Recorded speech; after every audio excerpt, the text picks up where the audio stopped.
সৈৰাচাৰী নহবলৈ সকিয়নি দিছে মমতা বেনাৰ্জীয়ে এফালে বংগত এফালে মমতা বেনাৰ্জীৰ একলা চলনীতি আনফালে এতিয়া ৰাহুল আৰু কংগ্ৰেছক কটাক্ষ কৰি বিস্ফোৰক মন্তব্য কৰিছে মমতা বেনাৰ্জীয়ে পুনৰ উল্লেখ কৰিব বিচাৰিছো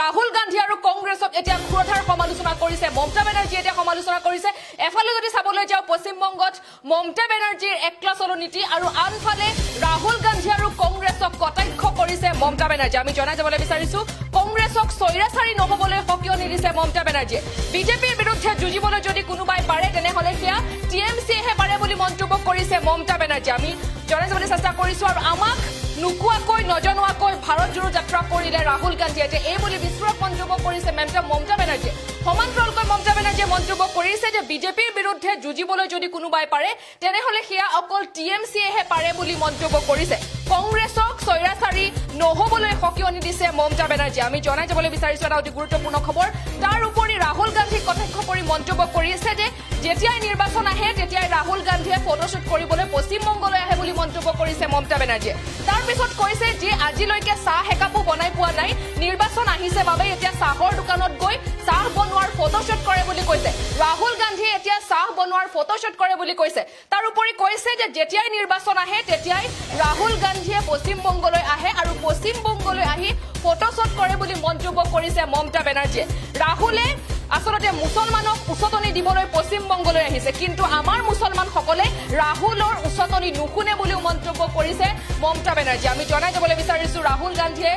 পশ্চিম বংগলৈ মুছলিমসকলক উচতনি দিবলৈ আহিছে বুলি মন্তব্য কৰিছে তাৰ উপৰি কৈছে যে যিসকল পশ্চিম বংগত মুছলমান লোক আছে সেই মুছলমান লোকসকলে ৰাহুলৰ উচতনি নুশুনে বুলি মন্তব্য কৰিছে মমতা বেনাৰ্জীয়ে কেৱল ইমানেই নহয় আসলতে সমগ্ৰ কংগ্ৰেছ পাৰ্টিকো কটাক্ষ কৰিছে মমতা বেনাৰ্জী এফালে বংগত মমতাৰ একলা চলনীতি আৰু আনফালে ৰাহুলক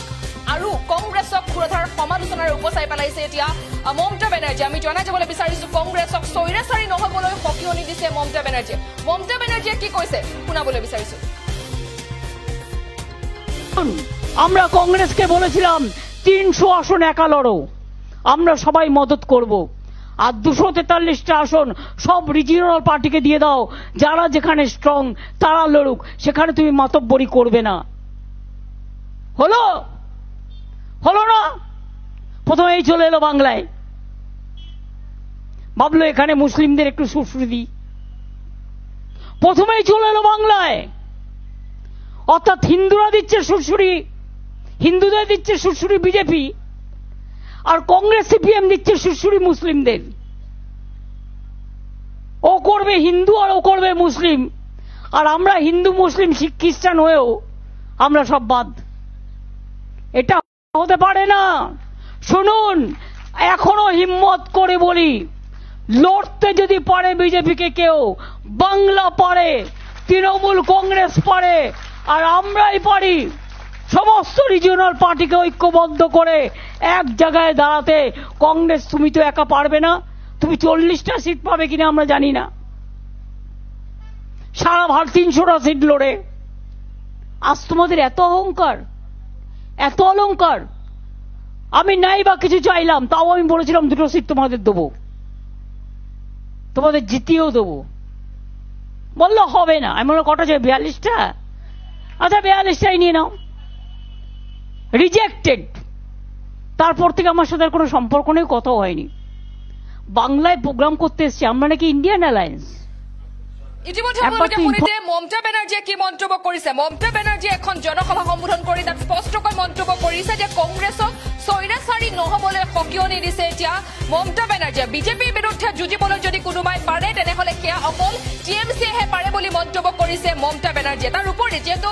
সমগ্ৰ দেশত আচলতে ৰাহুল গান্ধীৰ ভাৰত জোৰো ন্যায় যাত্ৰা অব্যাহত আছে আৰু পশ্চিমবংগত সোমোৱাৰ পূৰ্বে মমতা বেনাৰ্জীয়ে বাৰে বাৰে অভিযোগ উত্থাপিত কৰি আহিছে যে পশ্চিমবংগত সোমোৱাৰ পূৰ্বে এবাৰো ৰাহুল গান্ধীয়ে মমতা বেনাৰ্জীক নজনালে সেই প্ৰসংগও এতিয়া ইয়াত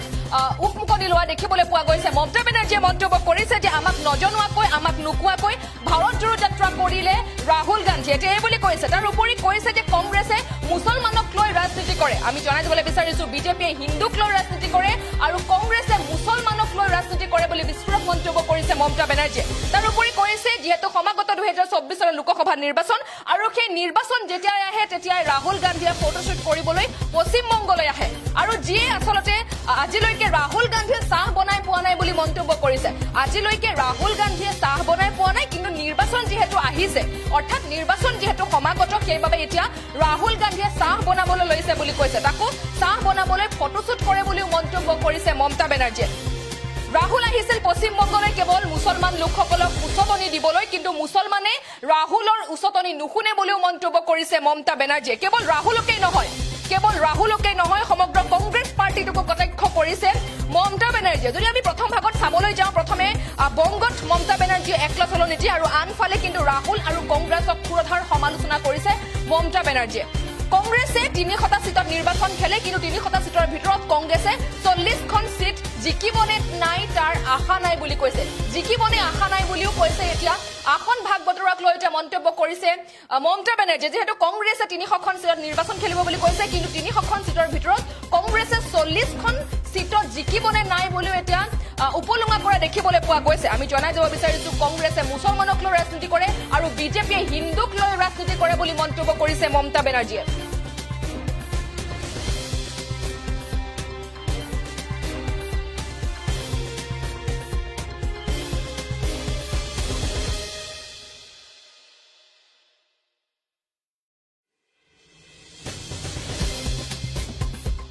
শুনেছি ডিরেক্টরকে কাউকে ফোন করে বলেছে আমাদের গাড়িটা পাস করে দাও।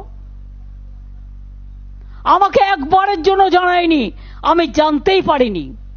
তুমি বাংলা না বেছে ইউপি গেলে না কেন?